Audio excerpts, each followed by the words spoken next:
አንድ ደግሞ አለሽ በጣም እንደው ውሽ አንቺስ በኢየሱስ ስም አንቺስ እንደው ያንቺ የኔ ፍቅር ሽፍንፍን ብለሽ አይንሽ ብቻ ነው እኮ የሚታየው። አይንሽ ራሱ አትሸፈኝም ነበረ አለባበስሽ። በስማ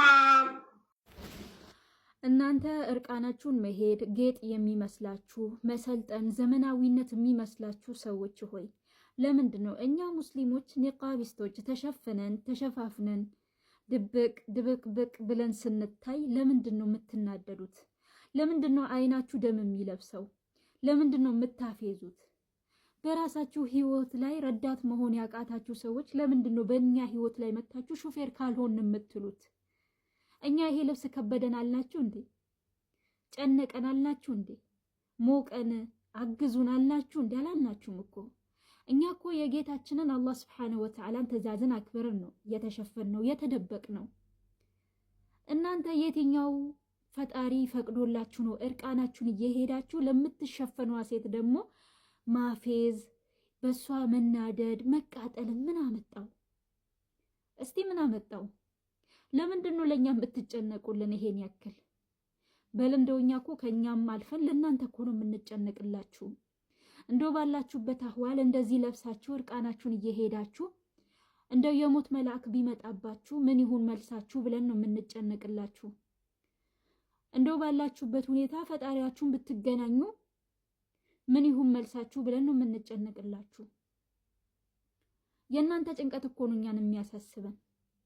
ሰለጠን ዘመናዊ ነን ብላችሁ ይሄንን ለብሳችሁ አስፋልት ላይ ስትሄዱ እንኳን እግራችሁን ለማንሳት ምን ያህል እንደምትሳቀቁ እያሰብን እኮ ለእናንተ እኮ ነው የምናስብላችሁ። እኛ ለእናንተ እኮ ነው የምንጨነቅላችሁ። እኛ እኮ ነን ለእናንተ መሳቀቅ የነበረብን።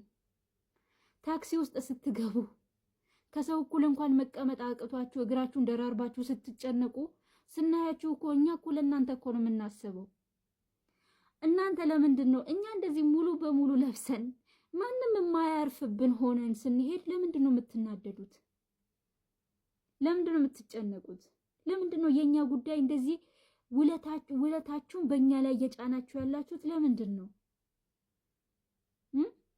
እኛ ፈለግን እንዴ እንድታስቡልን? አልፈለግንም እኮ። ፈለግን እንዴ እንድትጨነቁልን? አልፈለግንም እኮ። ዛሬ የተሸፈነችዋን ሴት እንደዚህ የምታወሪ አንቺ እኮ ምን እንደምትለብሽ እኮ እናያውቃለን እኮ።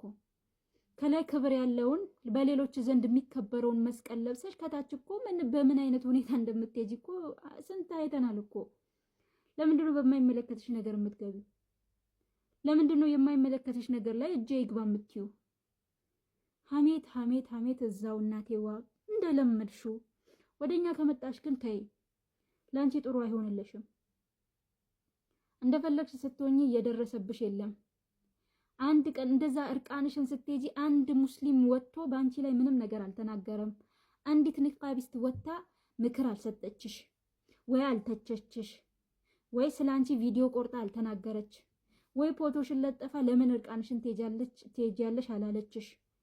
ስለዚህ ስለ ኒቃቢስቱ አይመለከትሽም እናቴ። ከፈለግሽ እንደው ከቻልሽ አንቺ ራስሽ እንደው ድብቅ ብቲ ሽፍን ብቲ እንደ መከር ማለት ነው። ካልሆነ ግን አንቺን በቤትሽ እኛም በቤታችን በማይመጣው እንዳትመጪ። መጨረሻው ስለማያምር ነው። ሰላም አለይኩም።